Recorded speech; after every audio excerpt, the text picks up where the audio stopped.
finally, number one, lack of consistent anime showings. In Japan, Digimon underwent a franchise shift in 2003.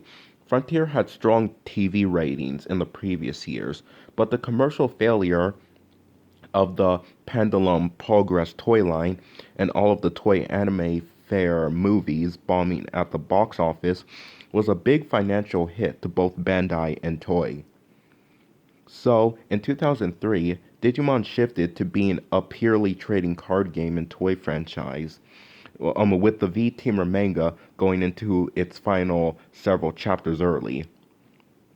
Digimon shut down all anime and manga production, with the time slot on Fuji TV that it had held since 1999, going to Zatch Bell and staying there for the next 3 years.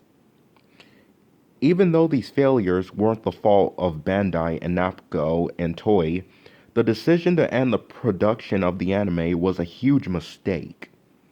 Although Digimon still remained popular in Japan despite what happened, the decision to no longer produce the anime may have ultimately killed the franchise in the West. Think about it. Outside of the fan community, what do most people think of when they think of Digimon besides the labels? More often than not, they will think of the anime.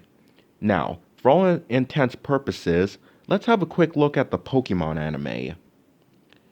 Despite the fact that it has no plot and Ash is still 10, for some reason, the Pokemon anime has continued strong for 20 years now. 955 episodes, well actually if you think about it, we're now past our 1000th episode, and kids everywhere are still following the adventures of Ash Ketchum and Pikachu. Even if the anime is basically a 30-minute advertisement for the games, why has it continued to stay on the air after all this time? Why does something like Digimon with an actual plot and well-developed characters get the axe, while Pokemon continues unabated? The answer lies with the Digimon anime itself. Every week, there is a new episode of Pokemon to watch.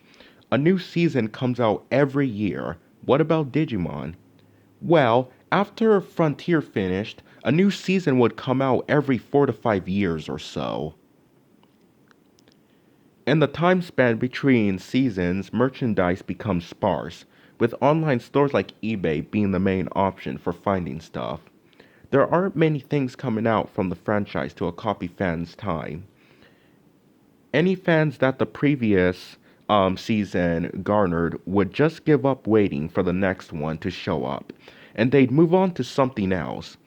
Eventually, these people may forget all about Digimon, so by the time a new season rolls around, either these people get back into Digimon or they end up not even caring about it anymore. Rinse and repeat. In Pokemon's case, you would never have to worry about not having a new episode to watch. It would constantly and consistently be on the airwaves.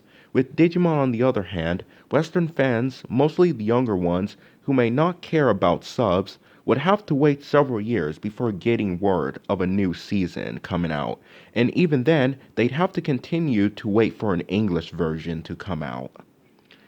After the season ended, another cycle of waiting would begin, and it would be rinse and repeat. The anime is really what made Digimon a household name in the West. It was the reason why the series became so popular to begin with. Children aren't exactly the most patient bunch, so it's unlikely they would be willing to wait several years for a new iteration of their favorite show. No, they'd move on to something else. Heck, not a whole lot of people outside of the Digimon fan base even care about the games. At least not until fairly recently, that is. This lack of consistent anime showings was likely the biggest reason why Digimon lost popularity in the West. As the anime is really what most people care about in the first place, if Digimon continued to air new seasons of the anime on a regular basis, maybe, just maybe, things would have been different. Perhaps more people in the Western world would love and appreciate this awesome franchise. One could only dream, though. Thank you guys so much for reading, and I hope you enjoyed. Let me know your thoughts in the comment section below.